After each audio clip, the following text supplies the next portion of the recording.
airplane and put it back together so that you do have all the things you have to remove right at the top. Finally, I say dress smart. When you go to the airport that day, if you've got boots that lace up to your knees, recognize it's going to be a hassle to get them off. So wear loafers. Exactly, and plan ahead as you approach the X-ray machine. You got a lot of time standing there. Let's get those shoes unlaced. Let's get the things out of your computer early that need to go in a bin. Usually you can get a couple of bins in advance once you get up to the table. Start stacking your stuff so you can efficiently move the things through. And I think, above all, don't argue. Deal with it and move on. Don't argue, Patrick. No, I mean, those are all good ideas, I think, maybe except for that one. I think it's time to drum up a little grassroots activism to get some accountability from TSA for their just really silly protocols. Okay, let's... I agree with Patrick very much, but what I'm saying is at the line at the airport, don't stand around arguing. Okay, well, let's move on. Let's go to Camille, who's calling from Pacific Beach. Camille, go ahead. You're on the air. Thank you for taking my call.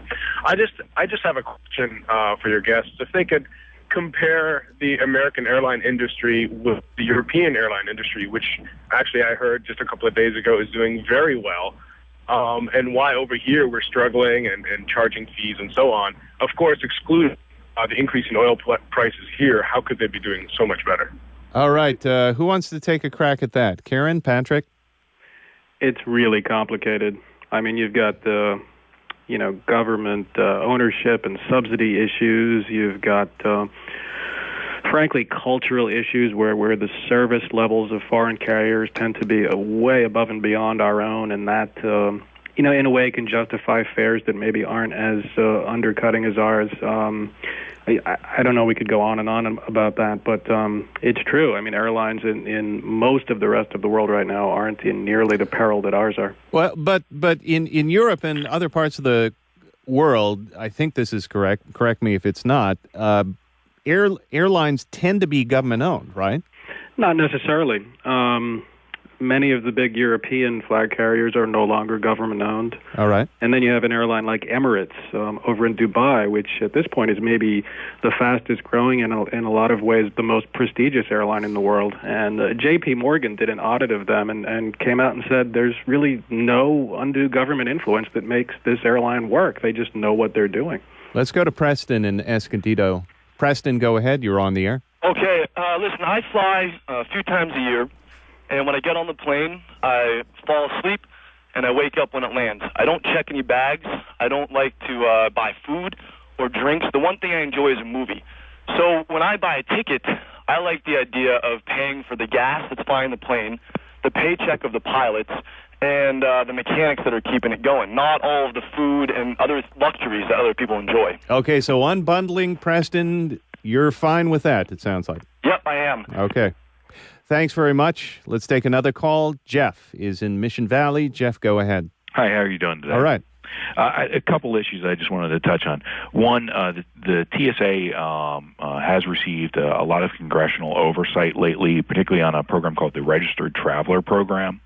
And the industry that's involved in implementing that program has actually gone to Congress numerous times, as well as different business associations, to press Congress to put higher pressure on TSA to speed up some of the lines as well.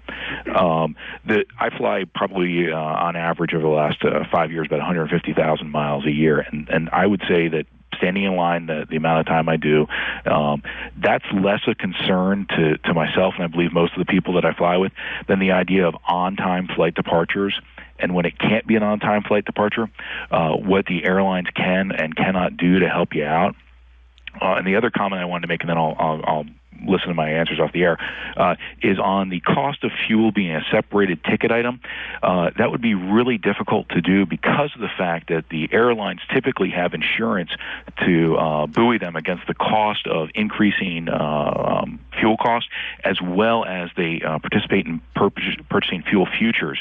So really the cost that we're buying gas at today is really not the cost that the airlines are buying it for a cost today. They're buying it on the futures market. And that subject of fuel futures is an interesting one. We'll get to that. But before we get to fuel futures, with regard to on-time departure and landing, Patrick, why is that such a problem in the U.S. today? Why are so many planes late?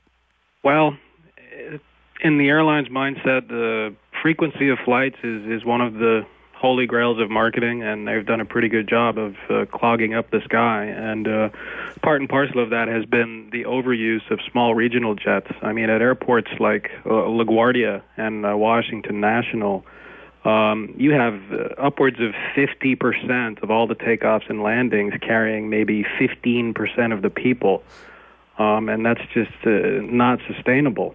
And that's what is causing most of the congestion. So there are too many flights.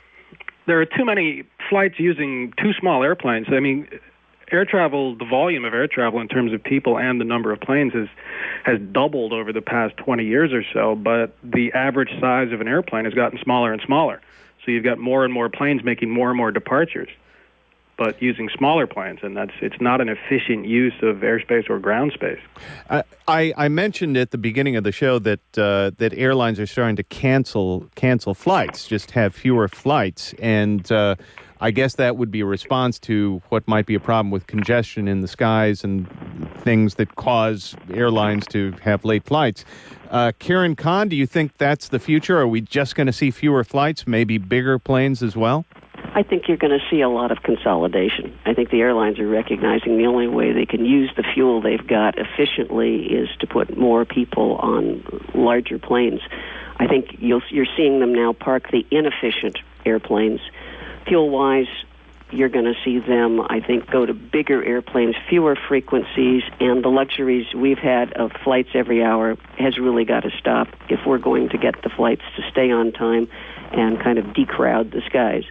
Patrick Smith and Karen Kahn are my guests. They're both airline pilots who write about the industry. Let's talk about Southwest Airlines because it's a very interesting subject when you look at the airline industry. They're doing very well. They have a very happy group of customers. Patrick Smith, why is Southwest able to do so well in an industry that seems to be having so many problems? Well, for the most part, it's because they have a very simplified, streamlined operation. And, you know, they're good at what they do, and they've built up a very strong following, which is something that is very difficult now for an airline to do. And I think that it's kind of dangerous and unfair to start comparing, say, Southwest with Delta, United, American, because they're really apples and oranges. I mean, Southwest is primarily a domestic-only airline. They fly a lot of short hops using one type of aircraft. I mean, you can't take Southwest to Bangkok or Buenos Aires or Dubai or into Africa, and they just have a very different operational structure than the larger carriers, the network carriers. You know, Patrick, one of our callers mentioned fuel futures, and I think you say that this is one thing that Southwest has done. They invested a while ago in a lot of fuel futures, and as a result of that, they bought a lot of cheap gas, right? They were very smart, and